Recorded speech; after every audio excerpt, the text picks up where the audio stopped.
All right, I think we can get started. So I'd like to welcome everyone back to VIS4DH for our afternoon sessions.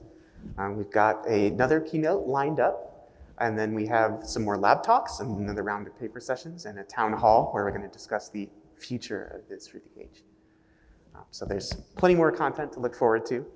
But it is my pleasure to introduce our keynote speaker, Miriam Posner. So she's an assistant professor at the UCLA Department of Information Studies. She's also a digital humanities scholar with interest in labor, race, feminism, and the history and philosophy of data. Miriam has published widely on technology, data, and the humanities, including pieces in Logic, The Guardian, and The New Yorker. She is at work on a book on how multinational corporations make use of data in their supply chains under contract with Yale University Press. And in particular, both in her sort of articles and books, but also her more informal writing on her blog, she does a lot of really interesting conversations about what I think of as the long tail of data, right? So everything that happens to data beyond when it just gets into a spreadsheet, right? So things like uncertainty, things like the sort of ontologies that we build up around our data. So I'm really looking forward to hearing her talk about varieties of uncertainty, and in this case, this talk is titled Data versus Everything. So whenever you're ready, Miriam. Okay, thank you so much. I'm really excited to be here. Can everybody hear me okay? Yes. Okay, cool. Yeah, I've always wanted to go to this workshop, and I am bummed that I can't be there in person. I have a 2-year-old, and as some of you might know, you have to like build up a certain number of credits with your partner before you can abandon them for a certain amount of time, and I'm just not there yet. But someday I hope to be there. And I've really enjoyed the talks and lab talks as well. So I'm looking forward to the rest of the afternoon.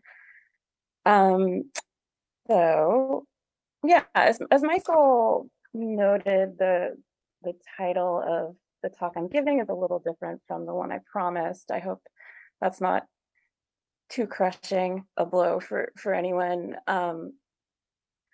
You know, I wanted to get at the topic of uncertainty by scrolling back a little bit further and talking not just about visualization, but about data, which is the foundation, of course, of data visualization.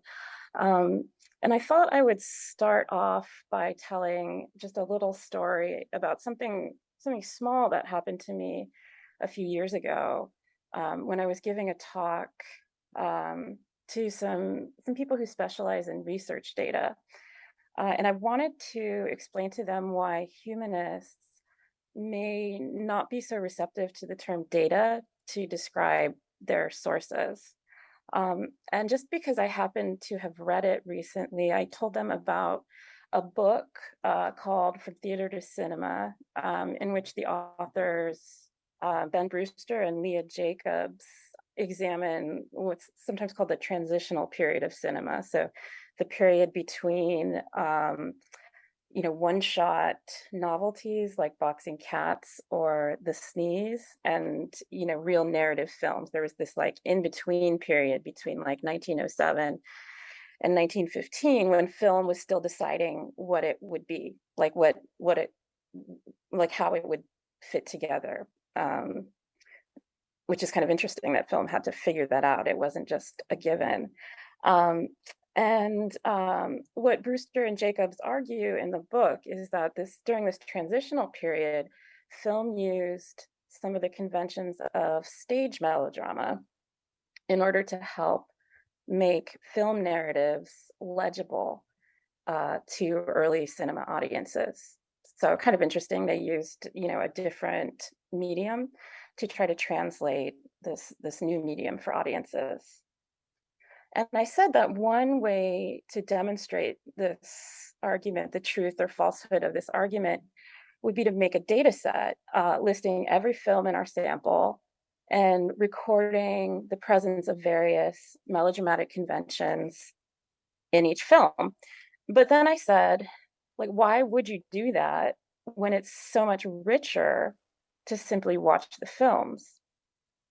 So to me, this seemed obvious. Like watching the films provided the viewer and the researcher something rich and distinct that the data set just couldn't offer. So I was surprised when someone in the audience, who I later found out was a data journalist, took issue with what I had said. So he said that if my imaginary data set seemed unsatisfactory, it wasn't because data itself is inherently less rich. It's because I wasn't capturing the right data. So I just needed better data. So I had never spoken to this guy before. I haven't spoken to him since. But he kind of lives in my head because the question that he asked allowed me to articulate the problem that's been on my mind much more precisely than I had before. So what I hear him saying in his objection is that anything can be expressed as data. And I found that my instinctive response was to say, no, that's wrong. Some things can't be expressed as data. But what bothered me then, and in some ways continues to bother me, is that I couldn't give him a better reason why. I could kind of wave my hands about richness and depth and affect, but I couldn't tell him in specific and concrete terms exactly what it is that exceeds the representative abilities of data and why. So in a way, what follows is my attempt to answer that guy, and really to answer the question that's been at the back of my mind for a while, um, about what is the difference between data and everything else. I think this question has actually been in the air for a couple of decades at least, even if it hadn't been expressed in quite that way. Because with the rise of data science and, to a lesser extent, digital humanities, I think there's this sense of embattlement and the sense of being misunderstood among humanities scholars. Um, and you might remember this article, it was over a decade ago now, from 2012 by Stephen Marsh, called Literature is Not Data Against Digital Humanities. So the question, I think part of the reason the question becomes so pointed is that it's not just intellectual. I don't know, what's playing out at your campuses, but I suspect it's a little bit like something that's playing out on my campus, which is, a real struggle for material resources, especially with the rise of data science and the valorization of STEM fields. Humanists, in my experience, have had a very difficult time explaining to non-specialists what is distinct about what we do. And you can see more evidence of this discomfort with data in this 2015 survey of faculty at the University of Minnesota Twin Cities, which, quote, revealed weak identification with the word data, particularly among faculty at the College of Liberal Arts. In this case, many faculty preferred the term research materials. And here's a graph, I know it's illegible, but showing the number of faculty in each department who preferred which term. So the orange is data, the green is research materials. Psychology, which is the tallest bar, contains faculty who almost exclusively prefer the term data, while English is all green. So everyone there chose research materials and not data. Most of the other fields are mixed, but art, French and Italian, classics have all chosen research materials. Economics and anthropology have all chosen data. So there's a difference there, even if it's a little difficult to articulate. So what is this difference? Like, how do we put it into words? As a first step, it might make sense to look at a definition of data. And there's this one from the National Academy of Sciences. which reads in part, data are facts, numbers, letters, and symbols that describe an object, idea, condition, situation, or other factors. Um, this is helpful, but it doesn't get us exactly where we need to be, because according to this definition, there's still no reason humanities sources can't be data. Like a book, for example, describes an object, idea, condition, situation, or other factors. So maybe we can look elsewhere for a little bit more nuance. And my colleague Johanna Drucker offers us some of this nuance in her book, Humanities Approaches to Graphical Display. And she argues, interestingly, that we should reject the word data because its Latin root means what is given, while the term capta, which I think she made up, is more accurate because it reflects the fact that data is not given to us, it's captured from what we're able to get from the world. So we capture data, we're not given it the way that we are given reality. So this is very helpful to me, but I find myself wanting to extend the distinction so that we can understand what makes capta with more specificity. I have another colleague, Chris Borgman, who provides what I think is a really helpful definition in her book, Big Data, Little Data, No Data, by arguing that the right question to ask is not what is data, but when is data. And by this, she means like the data-ness of any set of information doesn't inhere in any qualities of the information itself, but in the way that the scholar intends to use it. So anything can be data if it's used as data. But I think then we can pick up where Borgman leaves off. If anything has the potential to be data, what is that distinction in use that marks a set of sources as data or not data? How do we know when something becomes data? So in what follows, I'm going to lay out my ideas about this distinction between data and humanities sources based on my own experience working with data. But I'll be very curious to know if you have your own additions or subtractions or objections. So I think that first, when you treat a source as data, the boundaries of each record must be demarcated in some way. And that's why I think the first distinction is what I call demarcation. Information cannot exist, as we know, as an undifferentiated mass if we're going to perform computational operations on it, even if you perform those operations by hand. That's why we have spreadsheets. And yet humanists tend not to see events, objects, or even people as cleanly disconnected from each other.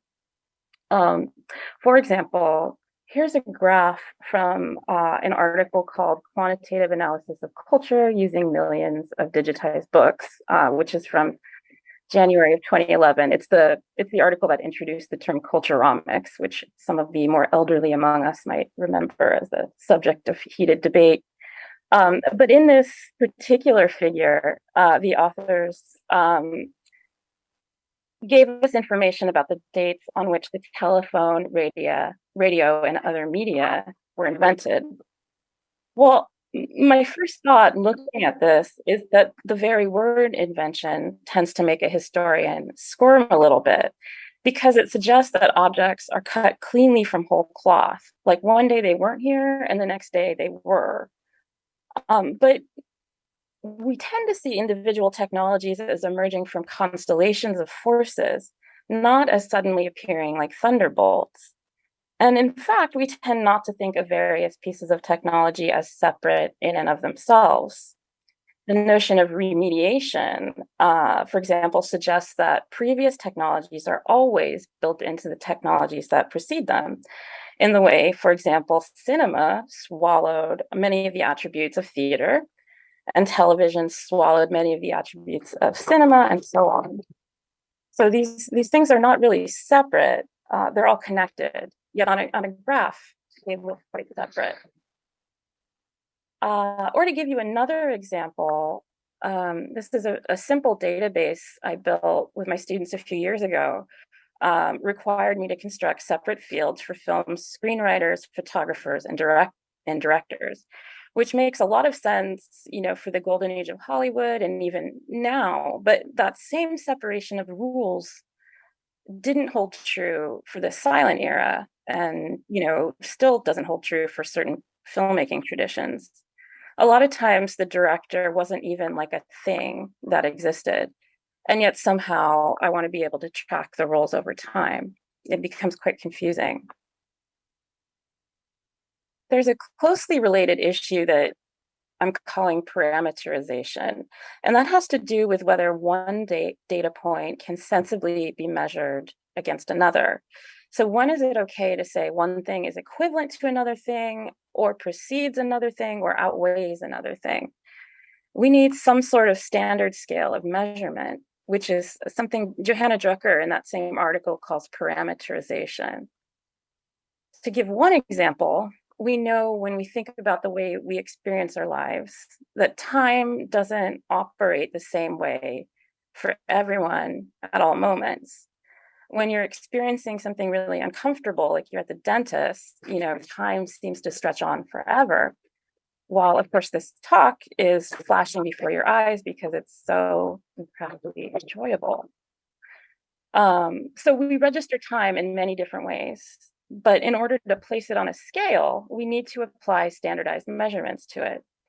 And I think this feels strange to people who are interested in the particularity of human experience, because it seems to deny that different people can experience the same thing, but in different ways.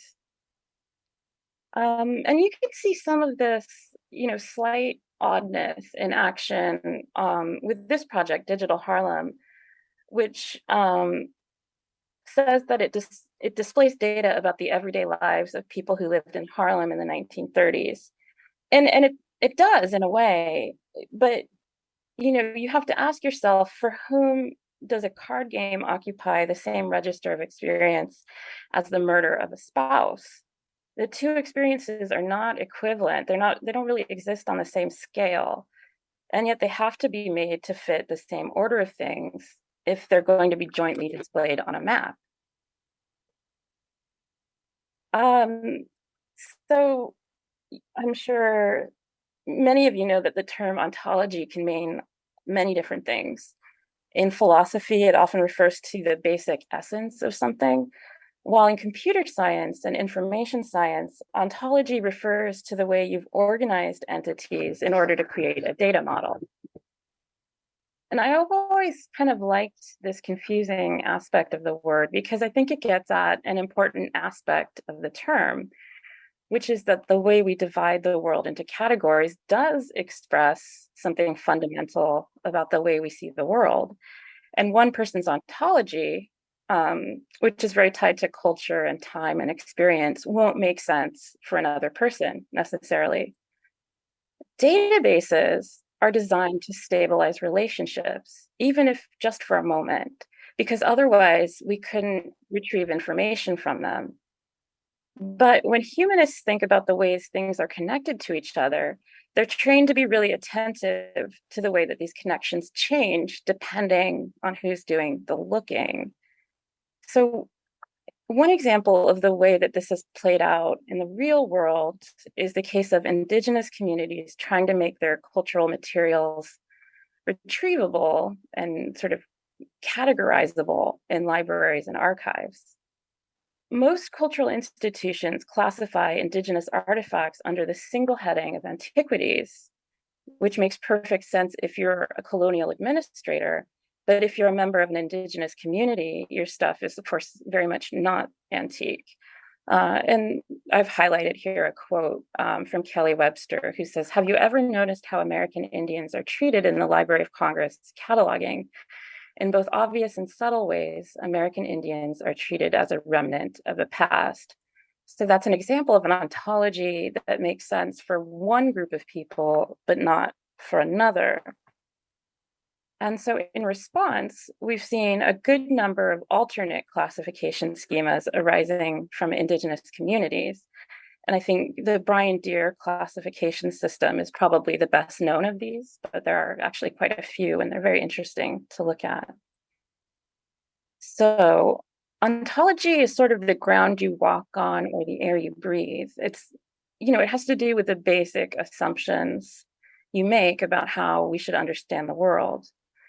And scientists, of course, have many disputes about many things, but I do think that they have a shared understanding of which problems they're trying to solve.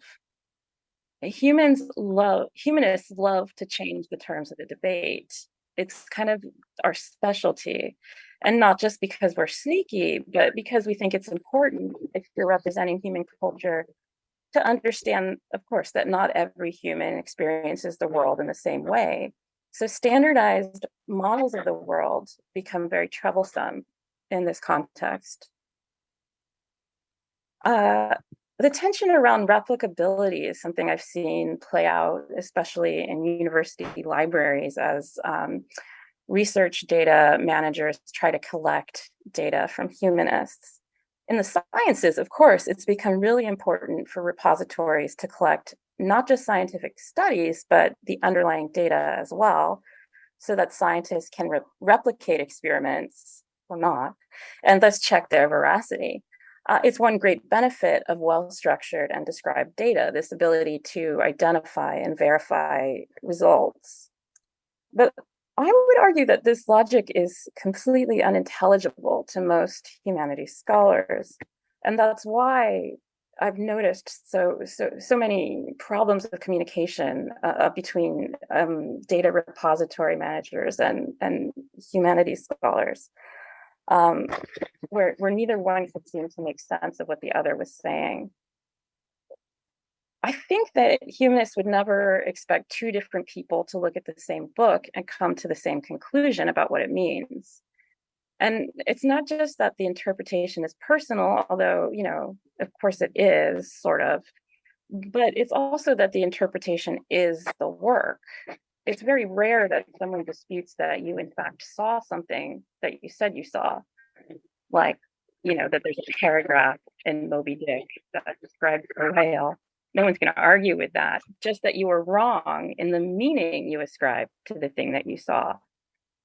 So the very idea that one person's research might replicate another's suggests to the humanities scholar that the person asking us to replicate our work just fundamentally doesn't understand it. We're cruising toward the end here, I promise, of my my descriptions. So if you're a historian or a cultural scholar, you bring to your work the knowledge that history contains a plenitude that is impossible to replicate. That's like history 101. We can never know. We can never know everything. And we can't know everything because the historical record is so partial and incomplete. And, over the years, we've developed ways of dealing with that necessary incompleteness in humanities scholarship. That's why people often talk about gaps in the archive, the contingencies of the historical record, the voices that tended not to be recorded. But data, at this point, our understanding of data has a way of reifying itself. We don't yet have a programmatic or visual vocabulary for talking about what's not in a data set. And so to a historian, a data set sometimes seems to boast of a definitiveness that it should not claim. Because even if the data set is explicitly a sample, it purports to be representative, or it wouldn't be valid. A data set has to be bounded. Otherwise, like Borges's map, a data set would sprawl even beyond our own advanced ability to manage it. But historical phenomena are not bounded in that way. And one thing that kind of helps me think about this is to look at, some scholarship that uses language to press up against the limits of the archive. Sadia Hartman's Wayward Lives, Beautiful Experiments is an example of a scholar pressing against what's not available in the archive. And she writes, I've pressed at the limits of the case file and the document, speculated about what might have been, imagined the things whispered in dark bedrooms, and amplified moments of withholding, escape, and possibility, moments when the visions and dreams of the wayward seemed possible. So we might ask, like, how do you express those whispers and moments of withholding in a data visualization?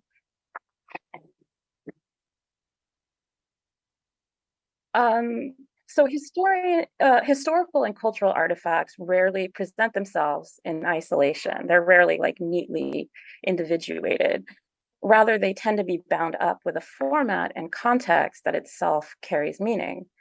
For example, this advertisement for an early African-American silent film contains information about the cast of the film, which is what my students and I were looking for when we were building our database.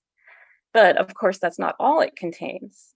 The pictures, the language, the paper it was printed on, even the way that the newspaper might have crumbled over the years, all of these things matter.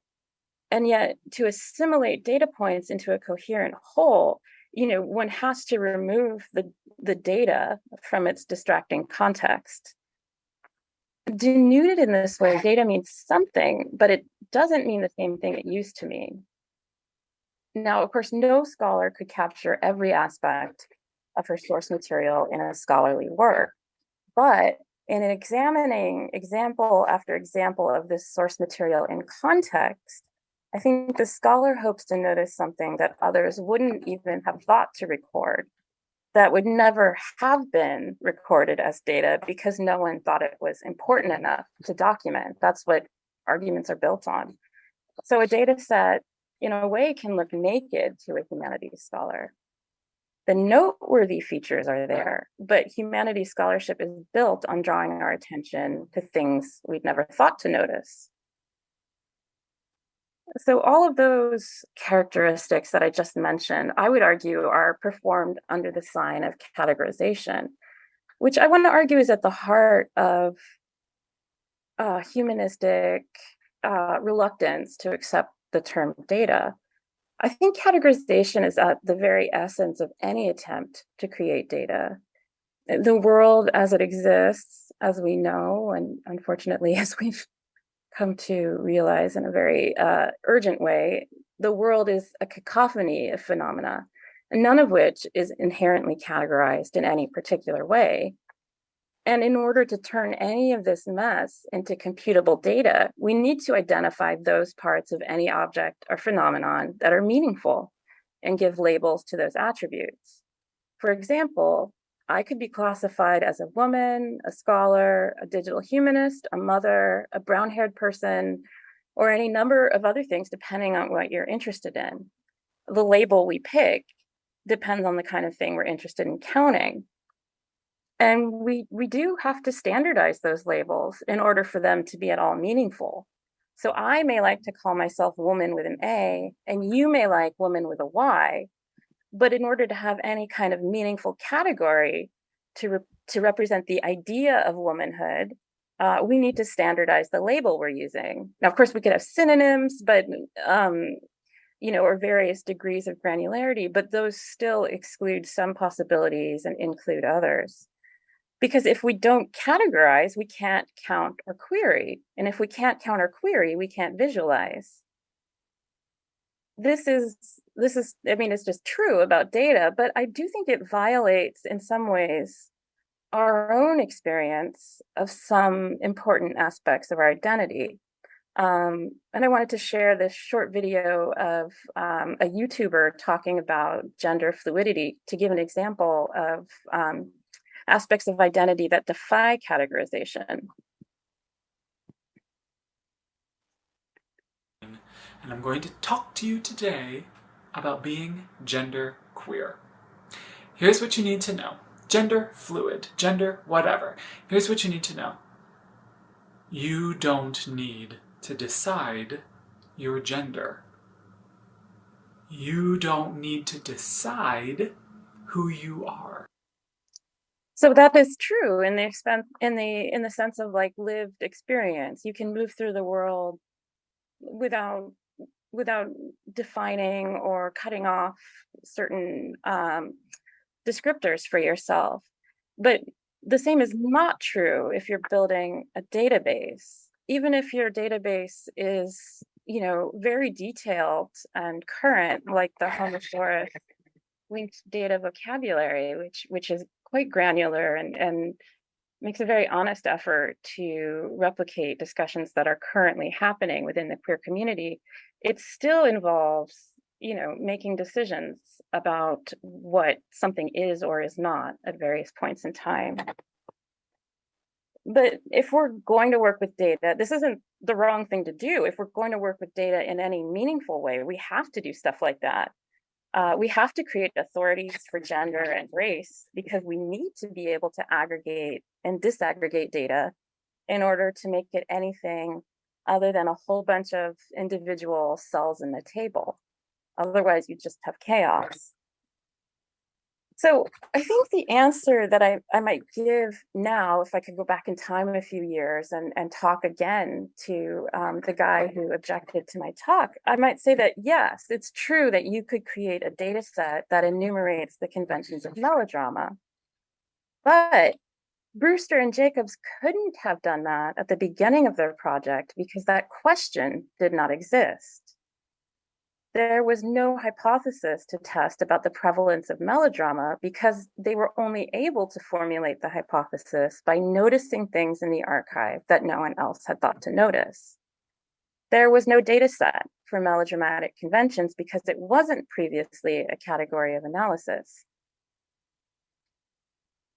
I think that perhaps part of the reason that humanists and data scientists sometimes have trouble communicating is that in the humanities, the point of scholarship isn't usually to fill in gaps on a timeline or blank spots on the same canvas. The whole point is to break existing categories by making new and unexpected conventions. And connections. And the most powerful humanities scholarship is that which breaks the categories that seem absolutely the most natural to us. So natural, it wouldn't even occur to us to question them. Things like man or woman, black or white, human or non-human. I think humanists do use evidence, definitely, but they use them in a different way. They use them to build new ontological frameworks, not for the most part to fill in gaps on a pre-existing timeline. That's grade school history. That's not something professional historians do. So, as I kind of have worked on this in my own head, I think perhaps it makes it sound as though I don't like data or don't like working with data, but that's actually not the case. I find it fascinating and work with it quite a bit. It's just that I think that, articulating these points of tension makes our problem more interesting. And it helps us realize that we who are interested in using data for humanistic work need to think of different methods for working and communicating with it. And my sense, speaking to people who specialize in database design, is that many of them actually understand these challenges to representing information and feel them as keenly as we do, because they're in the weeds with it. So the question is, what do we do? Do we reject data? Do we build ever more detailed data models like Borges's famous map? Or do we develop new conventions to express some of this complexity without trying to literally recreate it? I've, looked around the data world looking for interesting practices. And in all my searching, I've found that, in fact, some approaches that seem to have a great deal of potential for a humanistic approach to data. And it often turns out that communities outside of mainstream data science have developed some very specific and sophisticated ways of working with data and communicating knowledge about data. which makes sense because like if an ontology just works for you, if you have no trouble picking man or woman, then it's maybe not going to occur to you to question it or build a new one. But if it doesn't work for you, then you have reason to really sit with the problem and come up with alternatives. So one example is something that I encountered a few years ago when I had the opportunity to work with Maori information professionals who had devised something called the Maori subject headings, or tuku tuku, which is an alternative system for classifying objects related to Maori culture and history. It was these subject headings were designed to accommodate Maori knowledge, which of course isn't organized according to the same principles as Western knowledge. For example, the Library of Congress subject headings categorize a spacecraft as a subcategory of rocketry, which is a subcategory of aeronautics, which is a subcategory of communication and traffic, which makes sense in a certain way. But the Maori subject headings list a spaceship as a subcategory of waka, which can mean canoe, but also just a conveyance in general, and even much more than that, since the Maori are legendary navigators. So that's what a waka atea is, according to Maori knowledge, kind of a canoe for the stars. Maori subject headings are also interesting because of the way that they're encoded. They have to be made interoperable with Library of Congress subject headings. So they're encoded as nested structures, as XML, even though Maori knowledge doesn't necessarily work in quite that way. So the Maori working group devised a guiding metaphor. And the metaphor they use is tuku tuku, which you may remember is the name of these subject headings. It's a kind of weaving in which one person stands on one side of the loom and the other person stands on the other. And the idea is that the process of making Maori knowledge fit North American colonial knowledge structures is a form of push and pull, sort of a back and forth between what made the most sense for Maori epistemology and what made the most sense for the system that has to accommodate the knowledge. So it's neither one nor the other, but a hybrid. You might think of these weavings as themselves a kind of visualization. And the second model I find provocative and inspiring comes from a group of thinkers who are associated with the emerging field of Black code studies. And I'm thinking here of people like Shaka Button, Tressie McMillan-Cottom, Jessica Marie Johnson, Zillian Brown, Gabriel Foreman, Sophia Noble, Mark Anthony Neal, Mimi Onuoha. So what these thinkers have recognized is the way, in McLaughlin's words, Black people and Black queer people in particular are, quote, hailed by big data in the sense of being pathologized and criminalized by it, but also depend on being able to wield data in order to demonstrate, for example, the ongoing effects of housing discrimination and wealth disparities. The artist and data scientist Mimi Onuoha has compiled what she calls missing data sets, such as the people denied public housing due to criminal records, or the number of trans people killed in hate crimes. So, as I understand it, Onuoha is asking us to consider how much data exists to criminalize and condemn marginalized communities. And yet, even in this avalanche of data, glaring blank spots prevent us from speaking truth to power. So it isn't that we don't need data, Onuoha argues, it's that we need to interrogate what we've imagined data to be for. Onuoha, McLaughlin, and others are looking at, and I think drawing our attention to Black data epistemologies as sophisticated approaches that even some of the most distinguished statisticians don't have access to. And I like thinking about these last two examples of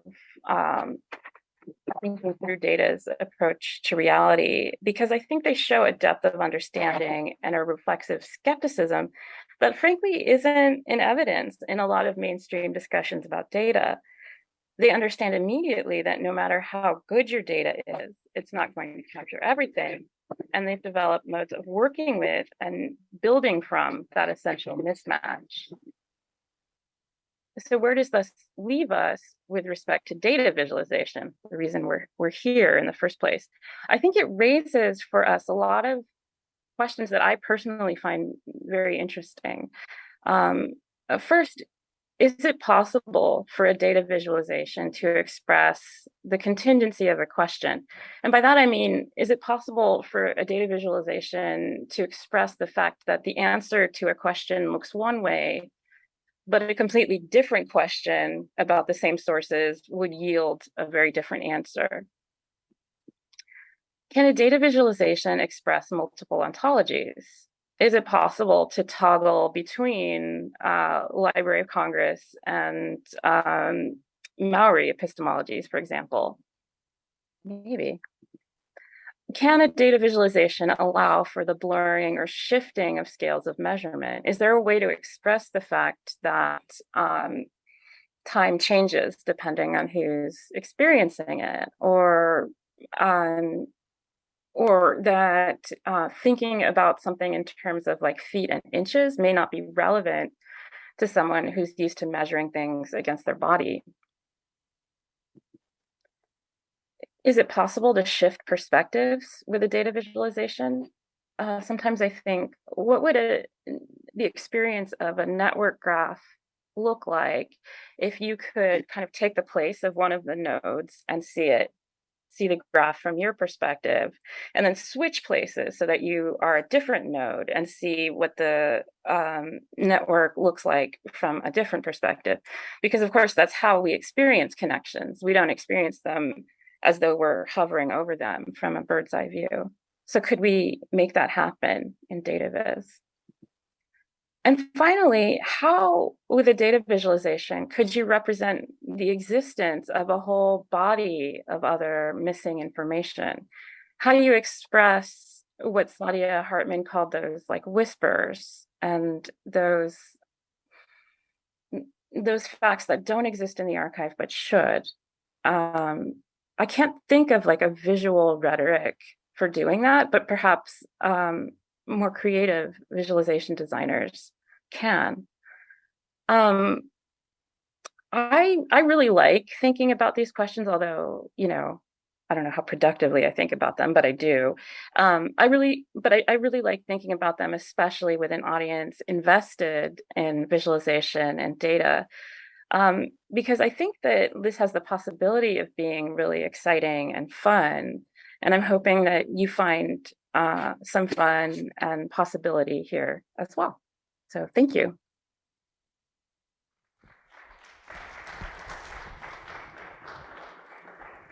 Happy to take some questions if you have them.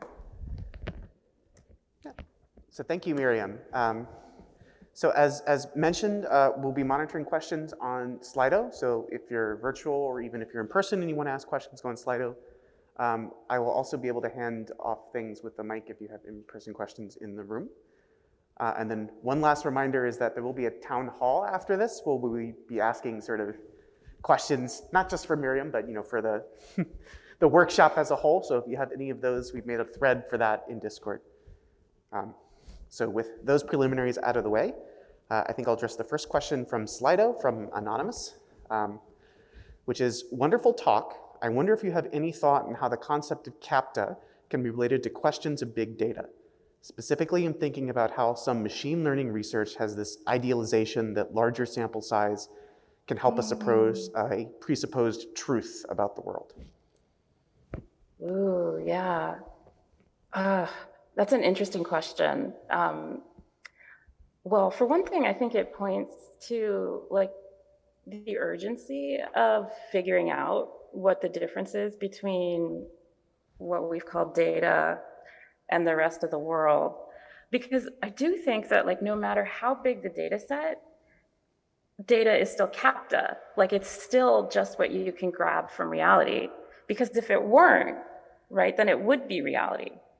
And reality is not, in most cases, amenable to computation. So in my opinion, like the fact that a data set is big doesn't change the fact that it's selective and artificial and constructed. Although it can sometimes deceive us into thinking that it is.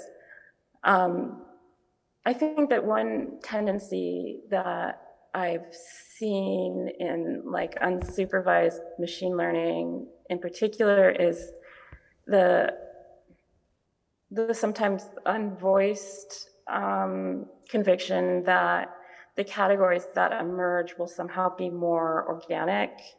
That the labels devised by the machine will have a less biased quality. But of course, we know that that is not true because all of the data is selected and can only represent the means we had of recording it in the first place. Yeah, so actually, following on to that question, right, both in Drucker's notion of CAPTA, but then also sort of your discussion of the humanistic reluctance to accept data as a term. I wonder how you sort of fight back against these structures, right? Like as you mentioned, right, there's sort of a non-coercive element to some of these, alternatives you present, as opposed to, like the neoliberal logics of data and quantification that, have big structures of finance and coercion behind them. Yeah, such a good question. And to be honest, I'm still thinking it through. I think that was one of the reasons I thought about talking about uncertainty at first, because one way to communicate the constructedness of any data set would be to create a visualization that communicates its artifice and constructedness. And I thought, well, perhaps looking at techniques for representing uncertainty might be a direction we could go. But what I found, interestingly, is that uncertainty in data science seems to mean something different from the way that it's experienced in the humanities. And by that I mean that in data science, it tends to be uncertainty, it tends to be expressed as a range of probabilities or like a range of error. But in the humanities, that uncertainty can apply to the existence of a phenomenon in the first place, the appropriateness of categorizing something in a certain way to start with, the appropriateness of examining a problem from one standpoint or another.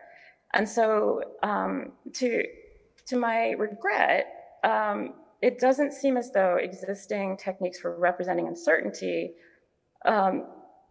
make a lot of sense for expressing the kind of uncertainty that humanists deal with. And so the question was concrete, like what do we do? And I'm interested in,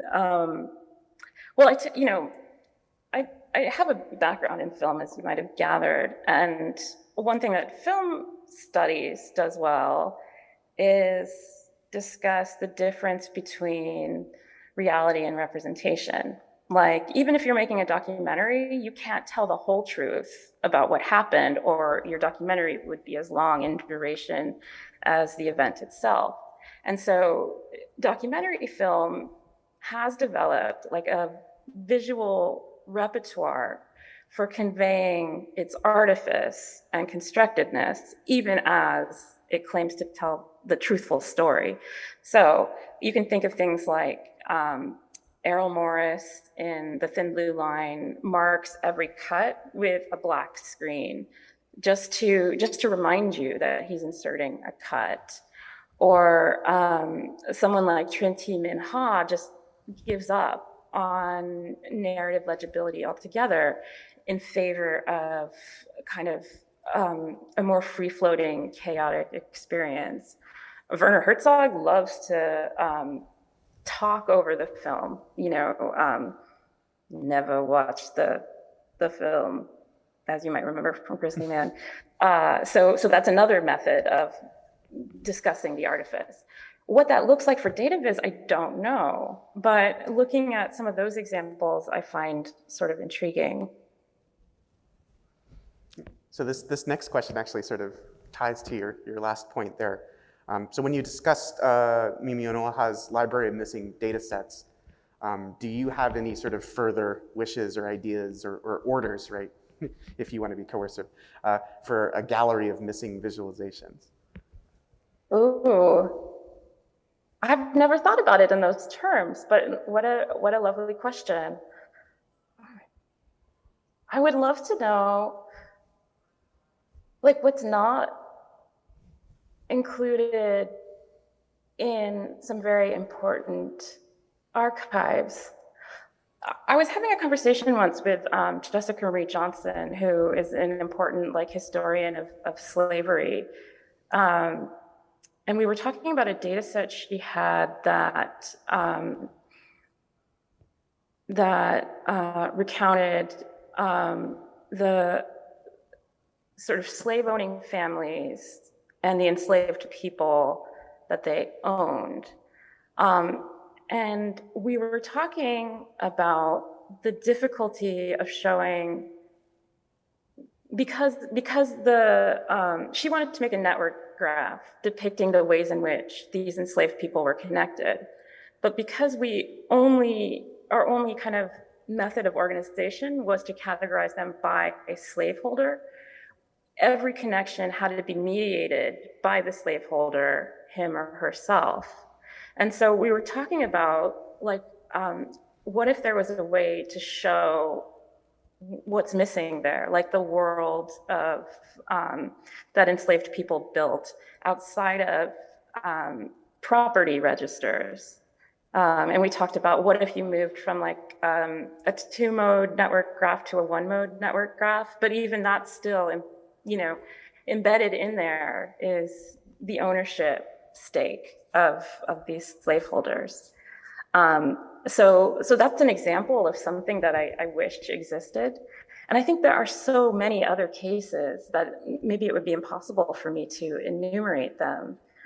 The things that exceed the boundaries of the archive, all of it. I want to know all of it, which is impossible. Yeah, there's a question from the room, so if you want to hit the mic. I'm Rebecca from Cornell, and I tried to write this on the Slido, but I feel like there's too many words and I couldn't express it succinctly enough.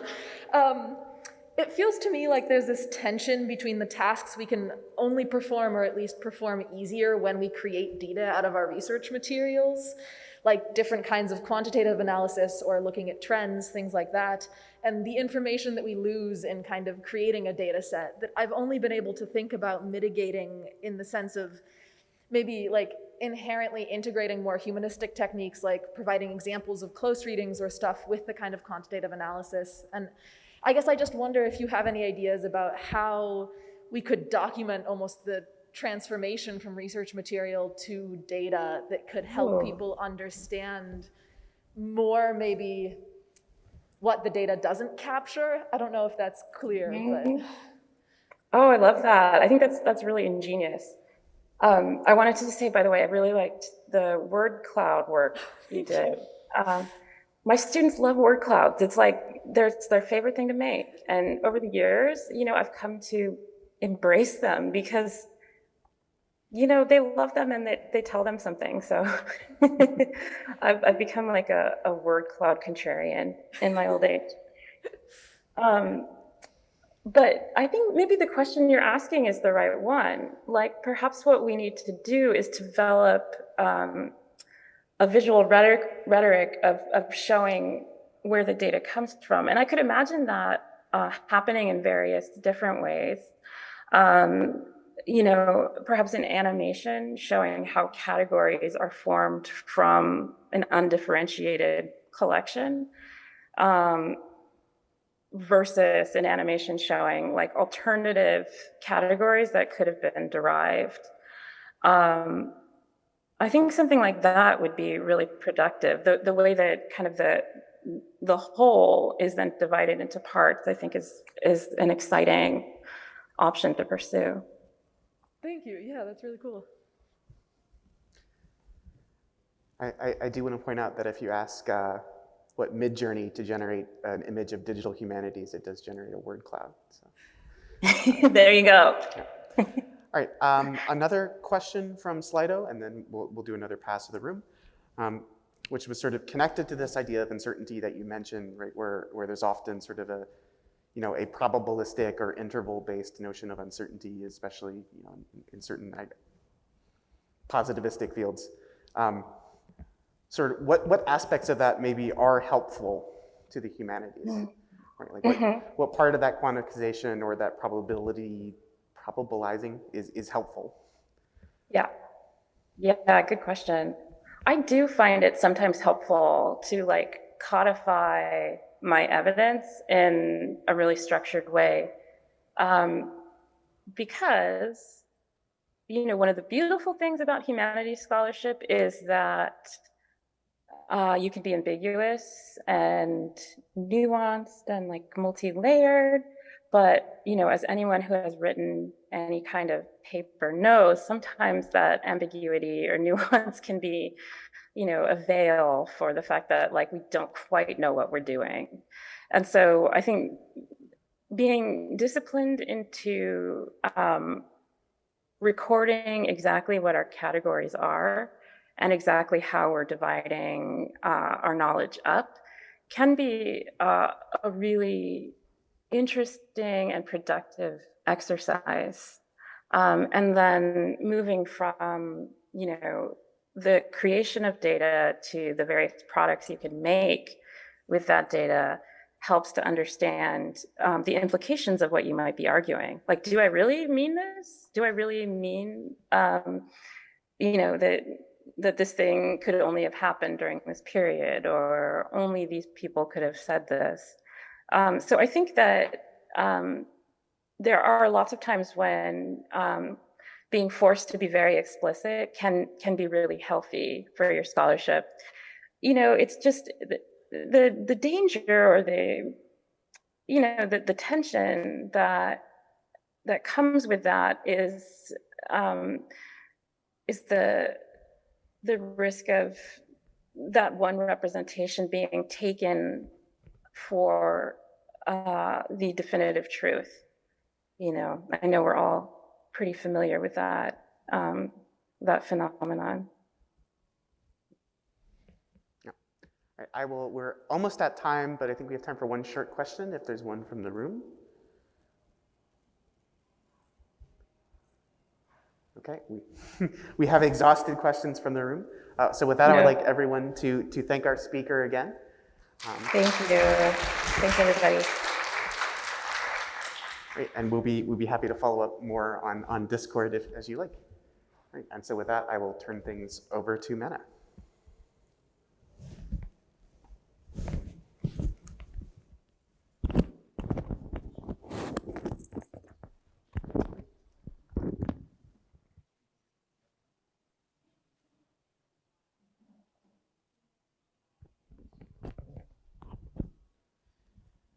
All right. So we have 15 minutes to the break and a quick town hall planned for these 15 minutes. And it's basically an update that I want to give on behalf of the steering and the organizing committee of VIS4DH. It's the 7th year that we're doing this event, and we are still generating a lot of interesting discussions and content and a lot of interest in the topic of visualization for the digital humanities. But there are lots of things that we among ourselves in the organizing committee have been discussing, and I want to share that with the room. Want to get your feedback if you have any ideas, things that we can improve, things that we can add, modalities of the workshop that we can alter. And also want to discuss specifically the aspect of bringing in more humanities and digital humanities folks to our discussions, to let people from digital humanities communities actually contribute to the workshop even more than we have at the moment. So I'll come to this question in a minute, and maybe Miriam can help us answer this. But for now, let me give you a quick update. So now we have 3 different submission formats at VIS4DH. We have our papers. This is the original submission format that we started with. We added provocations right before the pandemic, where people can present a provocation, an interesting opinion that they want to share with the room. And we also have the lab talks, which is a presentation of your lab, of your project, and this is something that we added specifically for the online format when the pandemic hit. Now that we're moving away from online-only workshops, we were thinking about how do we bring in the local communities where we might host the VIS conference. So for next year, for example, we are thinking about extending this notion of a lab talk to something that is a bit more wider, where we will do exhibits and basically invite the local communities wherever we go to the VIS conference to actually contribute more and maybe actually engage the DH community where we go. So next year in Australia, we're planning 2 local chairs that will engage the local community so that we have these people in the room. So these exhibits will be about their work, about their labs. Maybe we can go and visit their labs as well, but would also be about existing works that people might want to share in the forms of posters or smaller presentations. So this is one one content format that we're thinking about now that we're transitioning into hybrid and maybe in-person modes. The other thing that I would like to discuss, if people have opinions about that, is the actual publication format. So right now we have our paper publication format with this 5 to 6 page publication at the workshop. But there has been a lot of talks and discussions about going towards a special issue that is basically coming out of the workshop every year and so on. So I want to get people's opinions, especially the authors or people who would want to contribute in this space, what you think, what you would like to have as a publication format in this venue. Feel free to share, grab the microphone, share your opinion, or just reach out to us later in the coffee breaks or at dinner. And our last format is basically still the provocations, which is a format that we as an organizing committee like very much. It's a way to basically have some sort of a panel discussion, some different opinions related to the theme of the workshop. But it's a format that unfortunately didn't get a lot of submissions this year. So we're not sure if it's about the format or if it's about the topic of this year or maybe just the pandemic fatigue. So again, something where we would love to hear your opinions about, to see if there is something that we should change there. So these are the updates that I wanted to share. And the other thing is that I wanted to just have an open call for people who would like to participate in organizing this event. If you have different ideas you want to contribute, we always want to welcome more people on board and just revitalize the organization committee. So these are the updates. If we have any contributions, feel free to grab the microphone. And I will take a look at Discord as well to see if we have any contributions.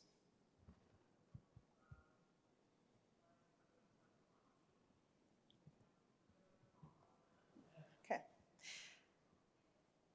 We don't have immediate points. I think some people are typing. Let me start off with some questions that we got from Michael and Eric. So it's basically related to this thing that we've been discussing among the organization committee for a while, is how do we make this venue more attractive for digital humanities and humanities scholars, especially those who are not working together with CS scholars. So there's a lot of folks who are using visualizations, who might see value in visualization research, but who are not attending our events. And one way to do that is basically to go to DH and be present there, and we tried that, and we will try that again. But it's also about are the ways that we're presenting our works, are the publication formats that we are offering and so on attractive enough for scholars from the humanities and the digital humanities. So if anyone has an opinion about that or wants to contribute ideas towards this, if Miriam, if you're still on Zoom and would like to contribute to that, feel free also to share your opinion.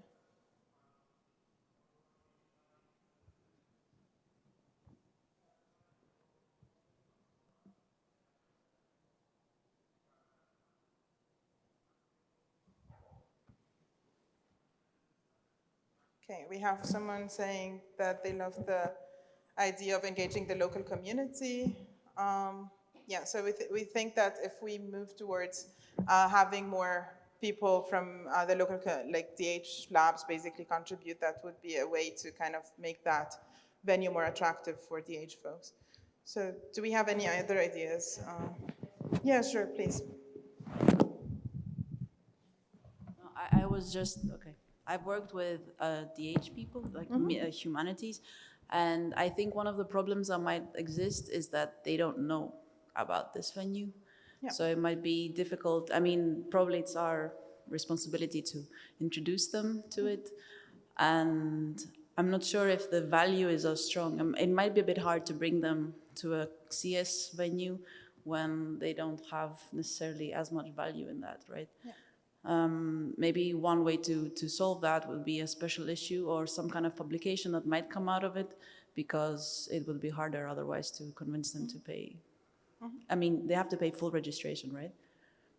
Yeah, I think there is a one-day registration option as well. But yeah, I mean, we are aware of the cost issue because like CS and especially VIS as a conference is much more costly than the typical digital humanities venues.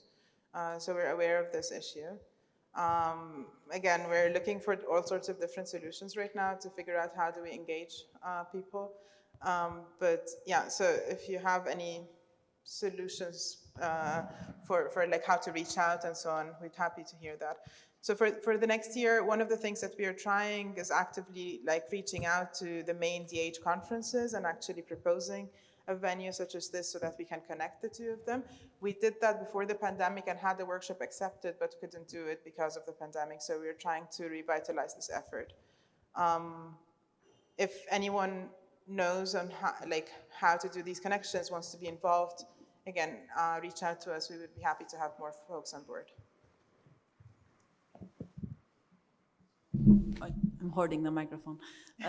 So I will be part of organizing a workshop in the computer applications in archaeology, which is like the digital humanities equivalent in archaeology. And we are making a session there on visualization. So it would be a good way to kind of connect those two, for instance, because I know there are not so many archaeologists usually coming here. So that's great, yeah. Thanks. Okay, so we have an interesting question here from Eric. How many people in the room basically attended a digital humanities venue before? Okay, quite a few, actually, yeah.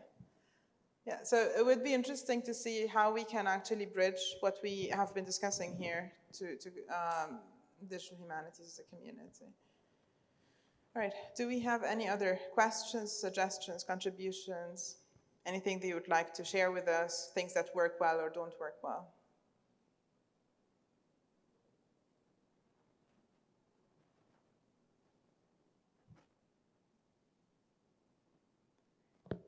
Right? Okay, so I think we don't have any other questions. We would be happy to hear from you in the coffee break, as I said. We're going to dinner as well, so feel free to talk to us. And yeah, we are on to improving this event and hopefully making it interesting again next year for people to join then from the local communities as well. Thank you so much.